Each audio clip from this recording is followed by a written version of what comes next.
Hey guys, what's happening? The movie paid homage to the Texas Chainsaw Massacre and the slashers of that era and had its world premiere at the South by Southwest Film Festival. It's 1979 in Texas when burgeoning adult entertainment businesses like Cocktails and Topless Entertainment are focusing on the rapidly expanding home video industry. They intend to film The Farmer's Daughters on a personal farm. Wayne Gilroy, a marginal producer who enjoys taking advantage of others for money, is in charge of the enterprise. His lover, Maxine Minks, aspires to stardom, and as a farmer's daughter, has a secret that thematically connects her to the conclusion. Bobby Lynn is a seasoned professional who dreams only of retiring in a home with a big pool. Jackson Hole, a Vietnam War veteran romantically involved with Bobby, is standing next to her. RJ is the cameraman, but disagrees with what they're doing morally. He explains his participation by saying he will use it as a platform to demonstrate his filmmaking prowess. RJ also made the mistake of coercing his girlfriend Lorraine into taking on the role of a sound girl, and let's just say he will regret it. The gang travels to Howard and Pearl's farm, an old couple's property on which they intend to shoot the movie. Things get off to a bad start. Wayne tries to defuse the situation, but Howard immediately suspects their motives and pulls out his shotgun.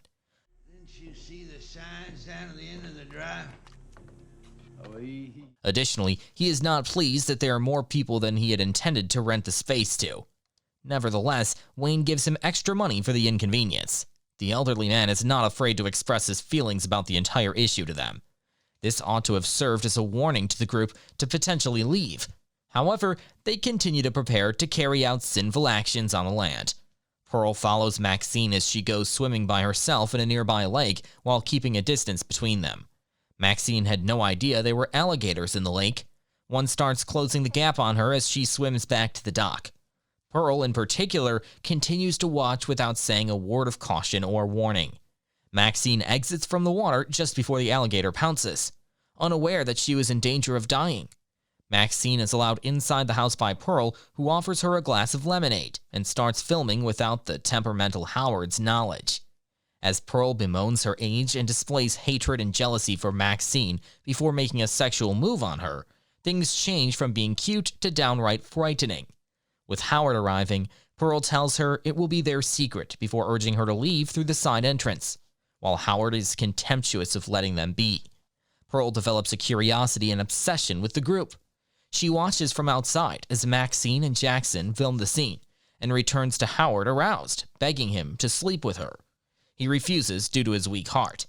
Much to the annoyance of RJ, Lorraine proposes to rebrand herself from prude to nude by offering to jump into one of the scenes.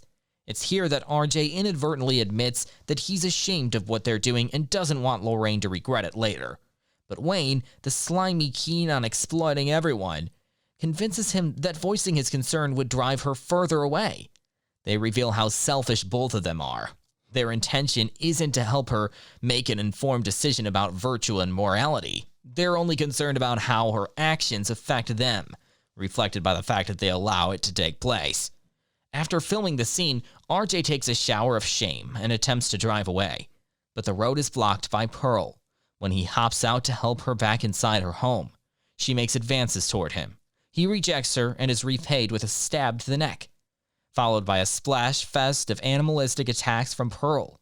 Lorraine notices RJ's missing and begs Wayne to help her look for him. Lured into the barn, Wayne is killed by Pearl with a pitchfork.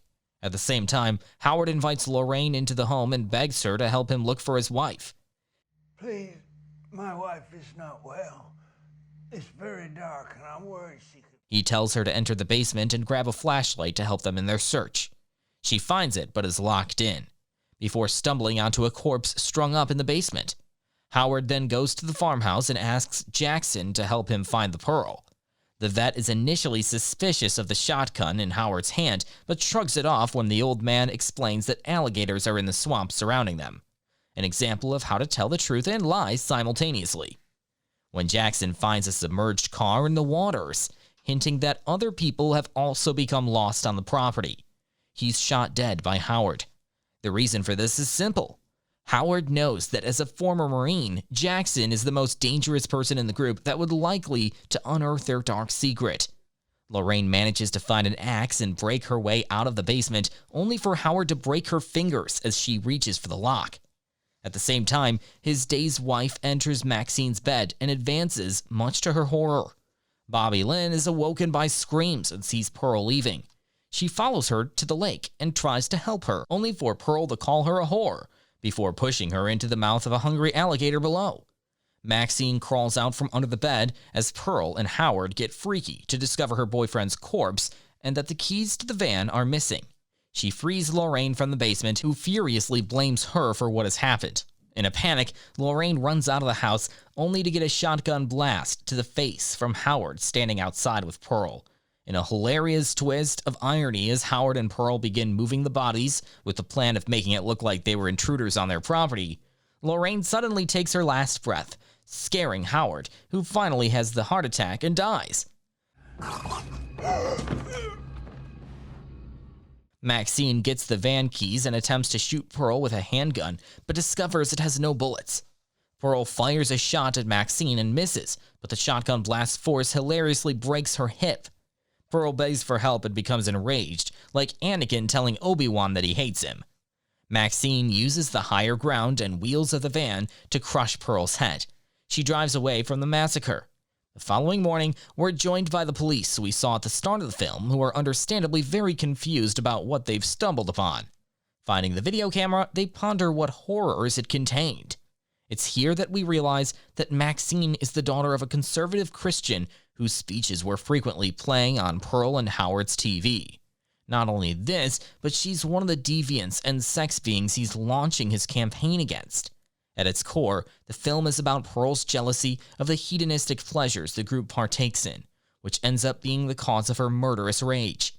Howard is aware of his wife's trait, but loves her and willing to kill to cover her tracks. Despite her frailty, she exalts in her glory years before the war, a time she longs to return to as she confidently strolls around her house.